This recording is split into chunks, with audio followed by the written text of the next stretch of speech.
દીપડો ઘરમાં ઘૂસી ગયો। ખાંભા ગીરના સમઢિયાળા ગામની આ ઘટના છે કે રહેણાંક મકાનમાં દીપડો ઘૂસતા અફરાતફરી મચી છે।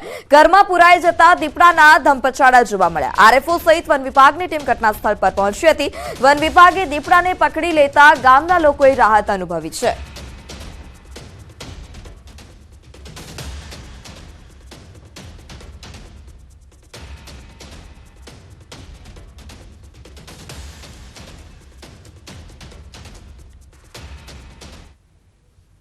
નર્મદાના નાંદોદના વરખડ ગામે યુવકના દાઢીના ભાગે પતંગની દોરી ફસાઈ જતા યુવકને ગળાથી ઉપર દાઢીના ભાગે ઈજાઓ પહોંચી છે।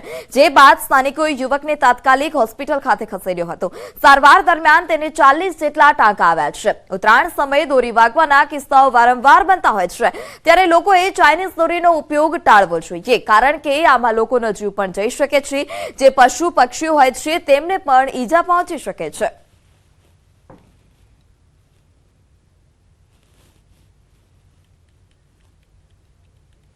સાંજે ખેતરથી ઘરે જતા હતા બાઇક પર, પતંગની દોરી આવવાથી ખાસો આખું મોઢા પર આખું ટાંકા આવેલા છે।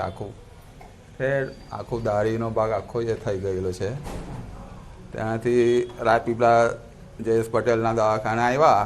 પતંગની દોરી એમને ફસાઈ ગઈ હતી અને લગભગ દાઢીના આટલા ભાગમાં એક મોટો ચીરો આવ્યો છે અને હાડકા સુધી એના બધા સ્નાયુઓ કપાઈ ગયા છે। અહીંથી અહીં સુધીના અંદાજિત 35 થી 40ની વચમાં ટાંકા એને આવ્યા છે, પરંતુ નસીબદાર છે દર્દી કે એને બીજું કોઈ નુકસાન થયું નથી।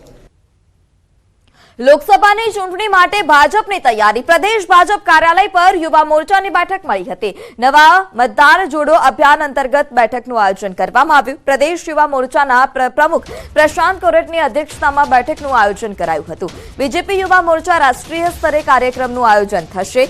24 જાન્યુઆરીએ સંમેલન યોજાશે। ગુજરાતમાં 364 અને દેશમાં 5000 સ્થાનો પર સંમેલનનું આયોજન કરાયું છે। અભિયાનના ગુજરાતના પ્રભારી હિમાંશુ શર્મા, ગુજરાત યુવા મોરચાના પ્રભારી મનીષ કુમાર સિંહ માર્ગદર્શન આપશે।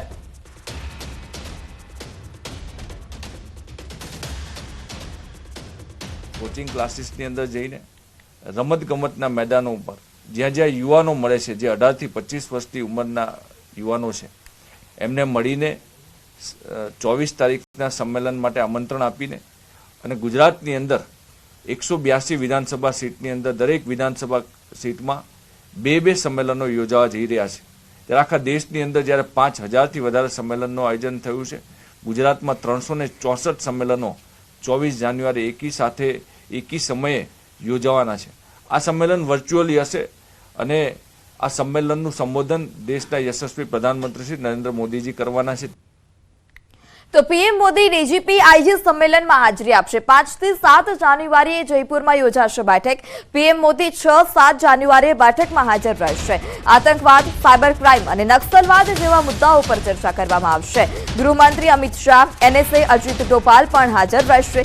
રાજ્યોના પોલીસ મહાનિર્દેશક અને કેન્દ્રીય દળોના પ્રમુખ પણ આ બેઠકમાં હાજર રહેશે।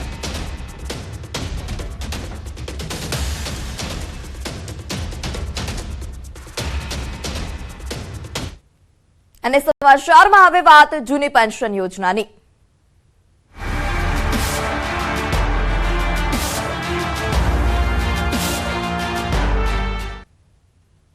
ગુજરાતના લાખો કર્મચારી સરકારી કર્મચારીઓ માટે મહત્વના સમાચાર। જૂની પેન્શન યોજના પર પહેલીવાર બોલ્યા શિક્ષણ મંત્રી।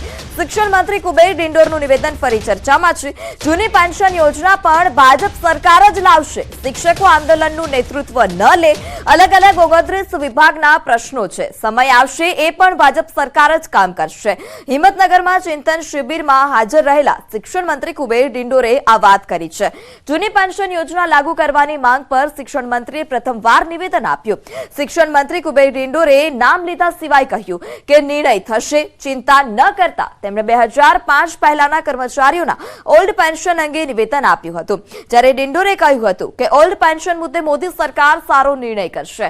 ઓપીએસ માત્ર શિક્ષણ નહીં, 29 વિભાગોનો પ્રશ્ન છે।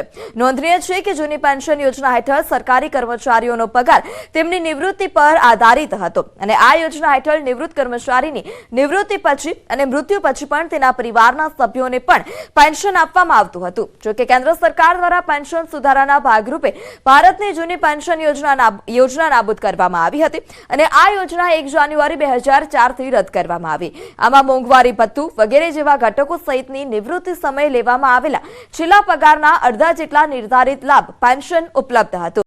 જ્યારે હાલ ગુજરાત સહિત કેટલાક રાજ્યોમાં જૂની પેન્શન યોજના ફરી લાગુ કરવાની માંગ થઈ રહી છે.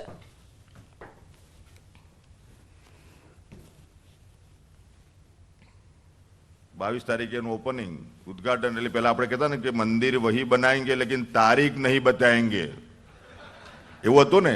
એટલે તારીખ બતાવ્યા વગર કામ કરીશું, ચિંતા કરતા નહીં એ બાબતમાં, એમ કહું છું તમને.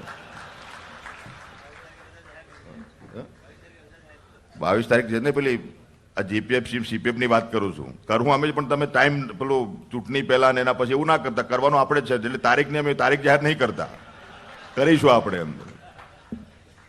એટલે વિશેષમાં મિત્રો એની ચિંતા ના કરતા, એ કામ પણ આપણે કરીશું. रख हौसला वो मंजर भी आएगा, रख हौसला वो मंजर भी आएगा, प्यासे के पास चल के समंदर भी आएगा, थक कर ना बैठे मंजिल के मुसाफिर, मंजिल भी मिलेगी और मिलने का मजा भी आएगा. એટલે બધું જ થશે.